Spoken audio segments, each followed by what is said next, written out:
Welcome back to the Bears' latest podcast. I'm Colton St, your host. Huge thank you to Underdog Fantasy for sponsoring this video. Again, huge. The biggest thank you to Underdog Fantasy for sponsoring this video.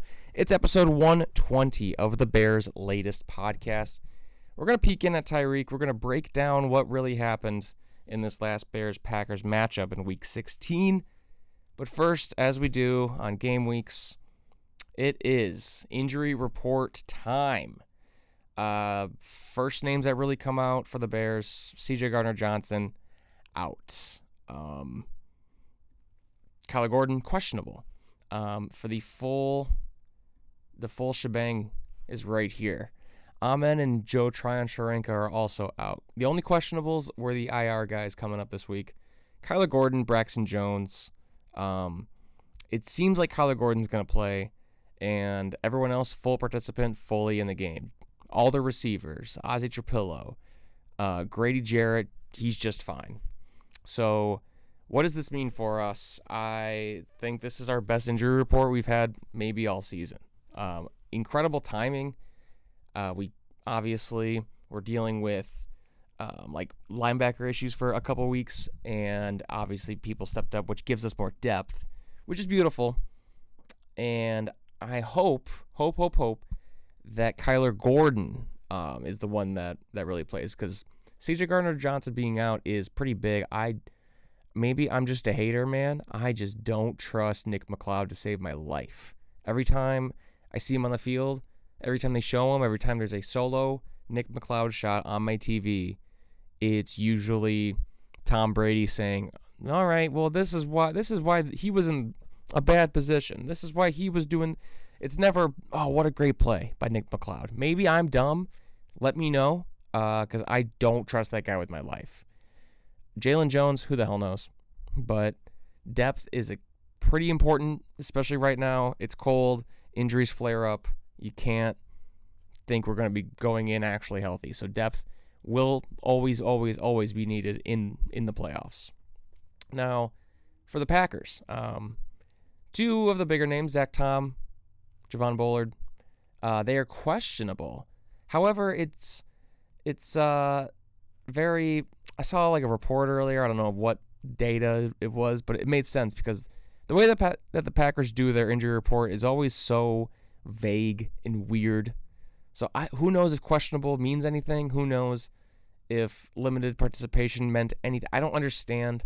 Anyway, we've got 6 questionables. Brinson, Bullard, Neiman, Tom, Dontavian Wicks, and obviously backup Malik Willis.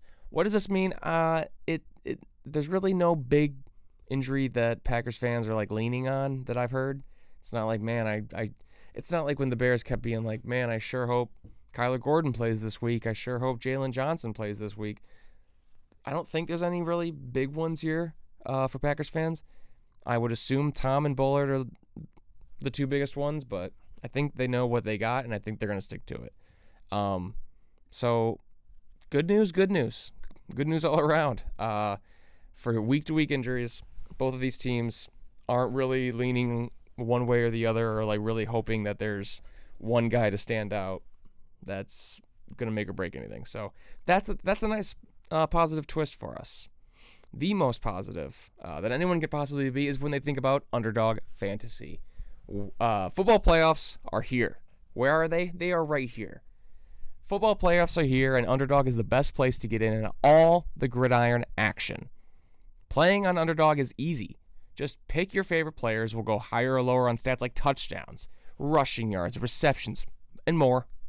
Get them now, or get them right, and you could win up to 5,000 times your cash.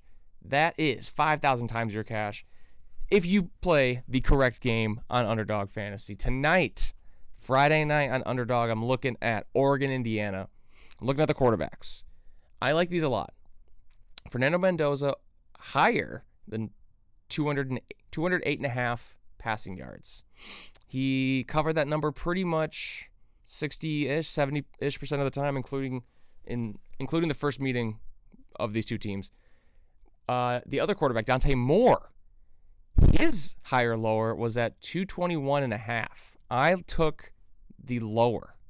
I'm playing the lower than 221.5 passing yards. He only threw for like 180 something in the last matchup. So he's very, very up and down when it comes to his passing yards. I like this number. I like it lower. So what are you waiting for? Download the app today. Use promo code FOOTBALLFAN to score $75 in bonus entries when you play your first $5. That's promo code FOOTBALLFAN. Underdog, make picks, win money. Thank you, Underdog, for sponsoring this video. Now, we're still looking at Bears-Packers. We are looking at what happened in the first game. I saw an interesting little thread on Twitter from Nick Whalen, at Nick Whalen. Please go give him a follow. And he was kind of just pointing out that it did sort of seem like the Bears were getting dominated by the Packers for a very long time. For a very long period of that last game, it was a dominant performance. But Nick Whalen's throwing out some facts here. How many drives into the opponent territory did each team have? 8 to 7 Bears. Drives not into opponent territory. Packers 2, Bears had 1. The Packers end of half and then end of regulation. Before the last 3 scoring drives for the Bears, yards per play is kind of right there. So the main thing that I wanted to point out, the main reason I really took the screenshot and I'm bringing this up, is this next part, is this part on the bottom right that we're actually going to enhance. It's the mistakes. This is what went wrong. Drive 1, fumble. Drive 2, a false start on a 3rd and 2 that made, or on a 3rd and 3 that made it 3rd and 13. Cole Kmet was held. Who knows? Penalties are always up and down. When I'm thinking like false starts, when I'm thinking fumbles, when I'm thinking negative plays, like on the 4th drive. So it's just showing how close this game was and how many times the Bears were shooting themselves in the foot. That, to me, is a positive sign for the Bears going into this game. The score may have looked closer than it could have been. I'm just trying to give us some hype here. We shot ourselves in the foot. We made up for it. I think it's just a very good matchup of 2 very good teams. Who is going to be on one of those good teams, you ask? I'm wording it like that because Brad Briggs, please go subscribe to the Chicago Tribune. He wrote an article, and Al Harris came out and said it was a football decision only to bench Tyreek. Defensive coordinator Dennis Allen pledged there'll be a plan in place for Tyreek. So, like I was saying, it's win or go home and depth. All hands on deck. If you have bones, if you have a contract, you are available. So, it was a pure football decision. Tyreek, dude, here's the thing. He looked fine at certain points. I don't understand this sudden complete benching. It probably has something to do, which Brad Biggs actually mentions in like the very next sentence there, first sentence, last paragraph. It has gotten physically, or it has dipped in recent weeks because Jalen Johnson got physically stronger and is from his early season surgery. So there's only so much time to go around. Playing time's going to go to Jalen, definitely over Tyreek. So who knows, guys? It's definitely one of those things to keep an eye out for, and you really won't be shocked if we see Tyreek Stevenson on the field on Saturday, because any sort of ding, any sort of wind, any sort of stinger, anything, we're going to need a guy that has experience, that has made plays before. And I'm pumped. It's not it's not like disciplinary. I'm pumped it's not off the field stuff. It sounds like we just have other guys playing better. They're playing the hot hand. That, I guess, is good news. I don't know. It's good news that he's not dead. How about that? It's good news that none of us is dead.